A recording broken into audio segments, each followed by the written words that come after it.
In recent years, as our region has re-emerged as the new center of American energy, we've also found ourselves at the intersection of the debate about how to capture the economic opportunity and continue to build on the environmental progress we've made over the past few decades. The debate may center on three E's: energy, environment, and economy, but it's often driven by a fourth: emotion. One way to make informed policy choices is through sound science. The National Council for Science and the Environment is in business to promote just that. Recently, the nonprofit brought multiple conferences to Pittsburgh featuring many of the top academics in the nation to discuss these issues, using our region as a backdrop and as a bit of a case study. David Blockstein is senior scientist for the National Council for Science and the Environment. Welcome to Pittsburgh. Well, thank you very much. It's great to be here. I was born in Pittsburgh, and so it's lovely to be back. I guess that's right. It's welcome home. I should have said that. Yeah, well, good to have you back, and thank you for bringing all your colleagues and friends and folks from across the country. Any opportunity. Yeah, how did it come about? Well, we are a national organization made up of scientists and educators, as well as partnerships with business and government. And in particular, we have a couple of groups of academics, both environmental leaders and faculty and students. And we move around the country. We look for places that are interesting. We look for places that are trying to operationalize environment and sustainability. And we look for a place with local hosts who are willing to host us, and Pittsburgh had all of those, and we appreciate the gracious support of Chatham University and Duquesne University and the Phipps Conservatory, which have been our hosts here this past week. Yeah, you had some terrific venues to really experience the place. But tell me a little about the involvement. You've got a lot of academics who are in town this week. Are these the scientists that you're seeking to insert into the conversation about the environment? Exactly, right. So the National Council for Science and the Environment is a non-governmental organization.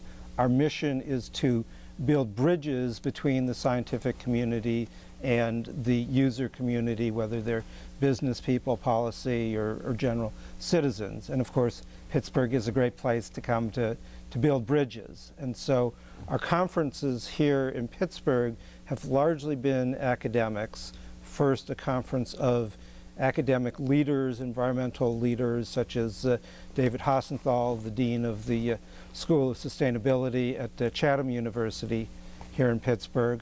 And then the second conference is a conference of environmental faculty and graduate students who are sharing their knowledge, learning about different topics that others have that are studying. Well, and I mentioned in the intro that so often emotion seems to hold the greatest sway in what's really a critically important conversation about the future of our region, the nation, and the world. Is it a challenge to try to get beyond the emotion and really have an informed conversation? Oh, absolutely it is. And in fact, among the many things that environmental researchers study is exactly that, the role of emotion and perceptions and cultural perspectives in environment decision making. And we recognize that we're all primarily human beings, and that as I can't remember who said it, but somebody said, nobody has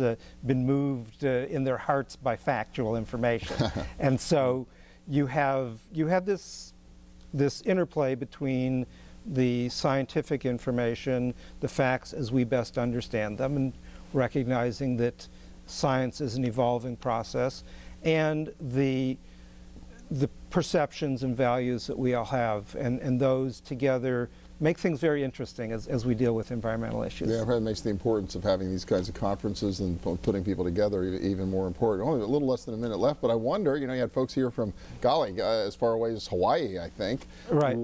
Talking about perceptions, did any of them change as a result of being here in our region? I think so, yeah. Not only from Hawaii, but we have international people. We have a delegation of 5 women from Qatar. Okay. And I think one of the things that they've all seen Pittsburgh in a very different light than the perception of this smoky city of when my grandfather was came here around the turn of the last century.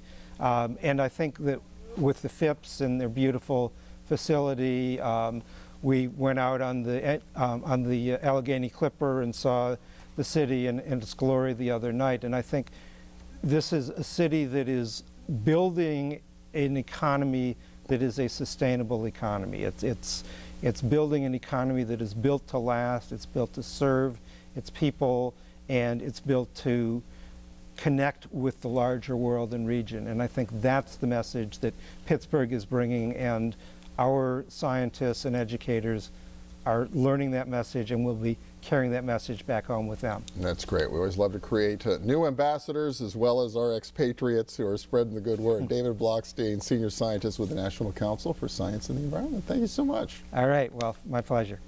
And we'll be back in a minute with a little dollars and cents. Stay with us.